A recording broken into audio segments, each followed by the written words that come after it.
안녕하세요. 6학년 2학기 사회 2단원 통일한국의 미래와 지구촌의 평화 소단원 1 한반도의 미래와 통일 교과서 111쪽 수업을 시작하겠습니다. 자, 통일기차 노래 한번 듣고 올게요. 여러분들은 통일기차의 그 가사를 생각하면서 통일 이후에 우리나라는 어떤 모습이 될지 생각하며 한번 노래를 들어보세요. 자, 지난 시간에 공부한 내용 한번 다시 떠올려 볼게요. 지금 우리나라는 분단국입니다. 남과 북이 서로 갈라져 있어요. 남북 분단으로 겪는 어려움에는 어떤 것들이 있었나요? 비효율적인 국토 이용, 한반도의 채반도 우리가 이제 자유롭게 다니지 못하고 있고요. 또 북한도 풍부한 지하자원이 있음에도 불구하고 어떤 사람들은 그 지하자원의 경제적인 그 이제 가치를 7천조 이 정도까지도 본다고 얘기를 하더라고요. 북한에는 히토류라고 불리는 그 스마트폰 같은 데 들어가는 아주 중요한 히토류라는 게요, 뭐 철, 구리 이런 하나의 단일 광석에 대한 이름이 아니라 희귀하다 이런 의미거든요. 귀한 광석 그런 게 굉장히 많이 묻혀 있다고 얘기를 합니다. 근데 이제 북한 같은 경우에는 기술이나 이런 것들이 낮다 보니까 제대로 이걸 못 쓰고 있는 것도 있거든요. 이런 부분들. 그다음에 전쟁에 대한 두려움 제일 크죠, 그죠? 이것으로 인한 갈등 그리고 경제적 손실 등이 있었다. 또 여기에 적지 않았지만 가장 큰 그런 이산가족의 아픔이라던가 이런 것들도 이 민족적인 비극들 이런 게 있겠죠. 자, 그렇다면 통일이 된다면 상황은 어떻게 변할까 우리가 한번 생각해 볼게요. 이번 시간에는 지구촌 평화에 기여하는 통일 한국의 모습을 그려보도록 할 거고 우리의 염원이 이루어지기를 바랍니다. 자, 참고 영상이 있습니다. 보고 오세요. 꼭 보고 왔으면 좋겠습니다. 역사 속에서 통일은 어떤 모습이었고 그 결과는 어떠했는가가 잘 나타나 있는 영상이거든요. 영상의 앞부분에는 역사적인 통일들 모습, 뒷부분에는 우리가 앞에서 배웠었던 그 다른 나라, 베트남, 예멘, 독일의 예들, 그리고 뒷부분에는 우리가 그러면 어떤 통일의 모습을 지향해 가야 되는가 이런 것들이 나와 있거든요. 지금까지 배운 내용을 충분히 다 한번 정리할 수 있는 좋은 영상입니다. 꼭 보고 오세요. 그리고 설명을 계속 듣기 바랍니다. 자, 통일이라는 건 어떤 의미입니까? 나누어진 것들을 하나로 합치다. 다시 말하면 원래 하나였던 것을 원래 상태로 돌린다라는 의미겠죠. 우리 민족의 역사 속에서 통일은 과거에 이루어진 적이 있었습니다. 자, 그런데 우리나라가 분단이 되면서 또다시 한번 이 우리 민족의 역사적인 과제로 통일이 떠오르고 있죠. 그렇죠? 자, 여기는 어떤 부분이에요? 네, 삼국 통일에 대한 이야기입니다. 삼국 통일에 대한 이야기. 우리 민족의 최초의 통일이라고 할 수 있죠. 고구려 신라 백제가 신라에 의해서 통일이 이루어집니다. 이 당시만 해도 통일의 방법은 전쟁으로 인한 통일이었죠. 그죠? 하지만 신라는 계속해서 우리가 통일되어야 한다는 생각을 갖고 있었고 그것을 위해서 노력을 했습니다. 그래서 선덕여왕, 김춘추, 김유신 이런 분들의 그 혁혁한 공과 무엇보다 가장 큰 역할을 했던 건 누구겠어요? 우리가 이름 한자 한자를 다 알 수는 없지만 그 시대에 살았었던 우리의 선조들께서 이 통일이라는 과업을 달성을 한 거죠. 그리고요, 그것이 우리 민족의 원형이 되게 됩니다. 그래서 여러분들 뭐 경주나 이런 곳들 가보게 되면 그 신라의 많은 유물들이 남아 있고요. 그게 우리에게도 지금 영향을 주고 있죠. 그런데 이러한 신라는 다시 분열되게 됩니다. 왜냐하면 이 신라와 고구려 백제의 사이에 그 정복한 나라, 이 신라가 자신들의 우위를 유지하려고 합니다. 우리들이 니네 이겼어. 그럼 여러분 생각해 보세요. 그 당시에 여러분이 고구려나 백제 출신의 그 통일 신라에 살았던 사람이라면 한마디로 참 싫죠. 그쵸? 기분 나쁘고 또 어떻게 보면 우리 조상들을 죽인 사람들의 후손 아닙니까? 혹은 통일 직후라면 내 가족을 죽인 원수일 수도 있고요. 그런데 그 뒤라도 이제는 우리가 한나라니까 잘 지내보자라는 노력들을 계속한다면 마음에 상처는 있어도 그것이 회복되어 가면서 한나라가 되었을 텐데 이것을 유지하려고 했었다라는 거예요. 상대적으로 고구려 유민이나 백제 유민은 아직도 그 시절에 어떤 차별대우 그다음에 어떤 불만들을 갖게 됩니다. 이게 이제 원인이 되면서 다시 삼국으로 갈라지는 일이 되고 이것이 통일신라 멸망의 원인이 됩니다. 하지만 이것을 다시 한번 통일한 고려가 있고요. 여러분 고려는 분열됐습니까? 분열되지 않았습니까? 분열되지 않습니다. 조선으로 성이 바뀌는 왕조가 바뀌는 변화를 겪기는 했지만 분열되지 않았고요. 오히려 통일 이후에 국력을 더 튼튼히 하면서 국토의 영역을 넓히는 일까지 합니다. 그죠? 그런 바탕에는요, 그러니까 통일 이후에도요, 계속해서 통합해 나가려고 합니다.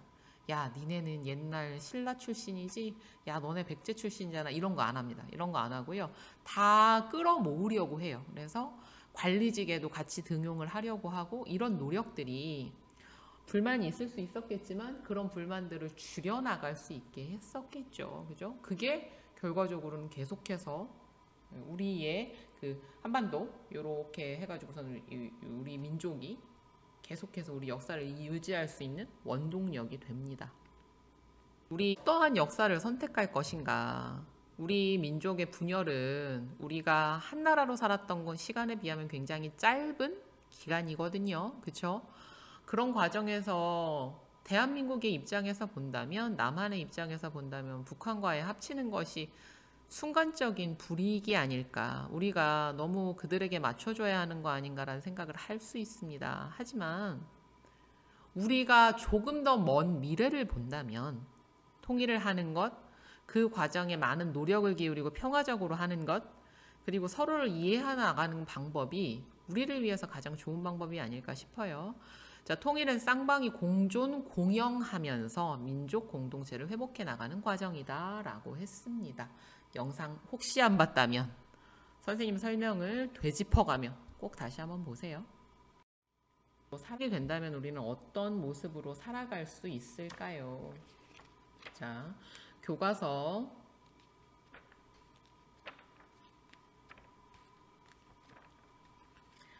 111쪽을 함께 봅시다. 교과서 111쪽을 함께 봅시다. 자, 먼저 전쟁에 대한 두려움이 사라지게 되겠죠. 예, 전쟁의 위험 요소, 어떤 심리적인 불안이나 갈등도 있을 수 있고요. 또 다른 이야기들도 얘기했었죠. 외국인 관광객들의 입장에서 한번 생각을 해보자. 또 외국에서 우리나라와 함께 사업을 하거나 투자하려는 사람의 입장도 생각해보자. 전쟁 위험 국가라면 아마 그들은 우리나라에 투자하는 것, 우리나라에 오는 것에 대한 두려움으로 안 할 수 있겠다. 그죠? 그런 것들도 있을 수 있고요. 육로를 통한, 걸어서 차 타고 기차 타고 아시아와 유럽 대륙까지도 연결이 될 수 있다. 배낭여행으로 유럽 가는 거 꿈이 아니다. 우리나라는 이런 지리적인 이점을 갖고 있습니다.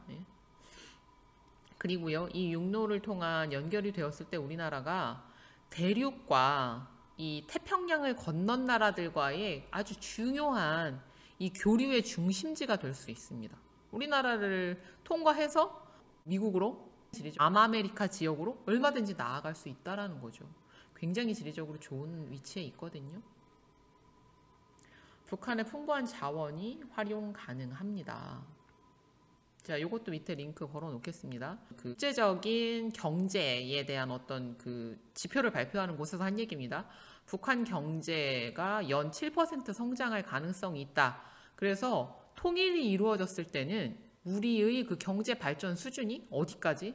세계 2위 수준까지 갈 수 있다. 이건 정말 어마어마한 일이죠. 그런데 남한만으로는 불가능합니다. 일단 남한 안에 인구, 자원 모든 면에서 좀 뭐랄까요, 원동력이 좀 떨어지죠. 그죠? 그런데 우리가 함께 합쳤을 경우에는 일단 국토의 크기도 한때 세계를 제패했었던 영국과 거의 비슷하다 그랬죠. 우리는 한반도 하면 22만 제곱킬로미터, 영국은 24만 제곱킬로미터 정도 된다고 했나요? 어디 가서 절대 꿀리지 않거든요. 네, 그러니까 그런 것도 한번 생각해 보고요. 링크 걸어놨으니까 한번 참고해 보세요. 자, 그 다음. 예, 전통 문화의 체계적 관리 및 발전. 씨름 기억하죠? 우리가 함께 공동 등재하면서 이제 세계적인 유산으로서의 그 인정을 받을 수 있었다. 요거는요, 남북한 유네스코 세계유산 등재 현황이거든요. 아마 이 북한 쪽에 고구려 관련된 유적들이 그대로 남아 있으니까 이런 것들이 잘 개발된다면 훨씬 더, 그리고 이 유네스코 세계유산으로 등재가 되면 보호도 잘 받을 수 있고 또 많은 관광객들이, 외국인 관광객들이 올 수 있는 그런 거거든요. 그래서 그런 것들도 한번 살펴보세요. 자, 그리고 동북아시아 평화에 기여하게 됩니다. 자, 여러분 한번 생각해 보세요. 우리의 자랑스러운 선조로서 여러분 김유신 장군을 알고 있습니까? 여러분들의 자랑스러운 선조라고 생각합니까? 예, 그렇게 생각합니다. 정말 멋지죠? 계백 장군에 대해서는 알고 있나요? 계백 장군도 우리의 자랑스러운 선조가 맞습니까? 참 그 어떤 용기, 나라를 지키려는 어떤 기계, 정말 멋진 분이시죠? 그런데 우리는 모두가 김유신 장군과 계백 장군에 대해서 받아들일 수 있는 이유는 실제 그 두 장군님이 살아계셨을 때 둘은 어떤 관계였어요? 적국의 장수였죠. 그죠? 적국의 장수였습니다. 서로를 죽이기 위해 싸웠던. 그런데 통일이라는 것을 이루고 보니 다 우리의 자랑스러운 선조가 되지 않았습니까? 그런 것처럼 이 남북으로 갈라지기 이전 지금 북으로 간 많은 분들 중에서도 독립을 위해서 싸웠었던 굉장한 많은 이제 지금 우리가 이렇게 살아갈 수 있게 도와주신 분들이 있는데 나라를 영영 빼앗기지 않게 도와주신 역할을 하신 분들이 있는데 우리가 그들의 이름조차도 모르고 살아가고 있거든요. 그런데 우리가 통일이 된다면 이제 남북할 것 없이 그죠?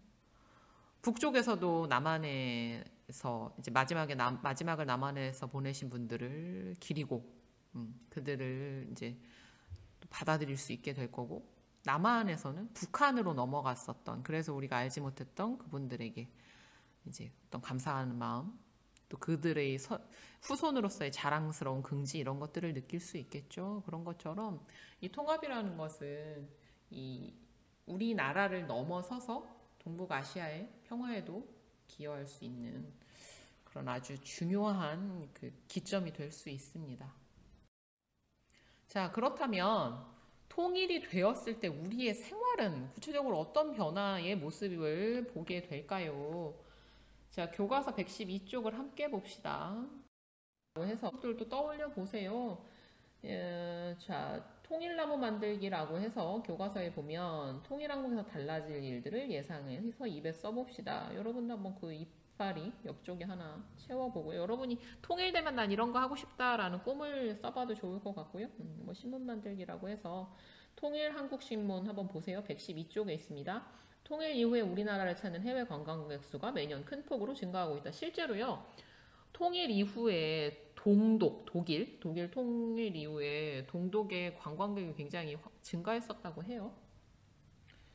자, 통일한국관광청은 지난해 같은 시기에 비해 올해 우리나라를 찾은 관광객이 20%가량 증가했다고 발표했다. 통일 이후 한반도에 전쟁의 위험이 사라지자 더 많은 사람이 한반도의 아름다움을 즐기고자 우리나라를 찾는 것으로 보인다. 한번 떠올려 봅시다. 예, 북한의 친구들과 한 교실에서 공부할 수도 있고요. 북한으로 수학여행을 갈 수도 있습니다. 어른이 되어 평양에 있는 회사를 다닐 수도 있고요. 예, 누가 그런 얘기 했었던 것 같아요. 평양에 냉면 먹으러 가고 싶다. 예, 선생님도 가고 싶습니다. 네. 백두산이나 금강산으로 여행을 갈 수도 있죠. 정말 우리가 지금은 상상할 수도 없던 많은 일들이 벌어질 수 있을 것 같아요. 좀 일이 됐다면 해가지고요. 영상 좀 그냥 재미있게 볼 수 있는 영상들 있거든요. 그것도 한번 참고 영상으로 한번 찾아보면 좋을 것 같습니다. 성서 113쪽입니다. 주제 마무리. 십자말 풀이 놀이를 하며 배운 내용을 정리해 봅시다. 자, 교과서에 있는 설명 같이 보면서 들으세요. 113쪽입니다. 1번 남한의 자본과 기술력, 북한의 노동력이 결합되어 개성지역에서 운영되었던 이거 뭐라고 합니까? 그렇죠. 개성공단입니다. 2번 2018년 평창 동계올림픽 개막식과 폐회식에서 남북한 선수단이 함께 입장한 남북한 같이 입장했다고요? 공동 입장. 그 다음 3번 서로 만나는 것을 상봉이라고 한다면 남과 북에 흩어져 있던 가족이 서로 만나는 것은 이산가족 상봉, 서로 떨어져 있었던 가족이 만나게 됐다 이런 거예요. 그 다음 4번 독도에서 가장 가까운 우리나라의 섬 어디? 울릉도. 예, 울릉도 동남쪽 87km 위치에 있다고 하죠. 자, 그 다음 5번 독도를 이루는 두 개 큰 섬 어디야 어디? 동도와 서도. 자, 6번 독도에 있는 코끼리가 물을 먹는 모습을 닮은 바위. 예, 모습 그대로 코끼리 바위죠. 2000년 7번 2000년, 2007년, 2018년에 남과 북의 지도자가 만난 남북 정상회담. 8번 독도가 울진현의 정동 쪽에 있다는 기록이 담긴 조선시대에 편찬된 책 세종실록 찌리지. 가 우리의 고유 영토였다는 것을 알려주는 역사적인 사료죠. 마지막 9번 독도에 있는 한반도 모양을 닮은 바위 한반도 바위입니다. 자, 이렇게 해서요 우리가 통일한국에 대한 이야기를 좀 나누어 봤습니다. 다음 시간부터는요 지구촌의 평화와 발전에 대해서 알아볼 거예요. 밑에 있는 필수 영상은 꼭 보고요. 참고 영상들도 시간이 되면 꼭 보면 좋겠습니다. 수고 많았습니다. 다음 시간에 만나요.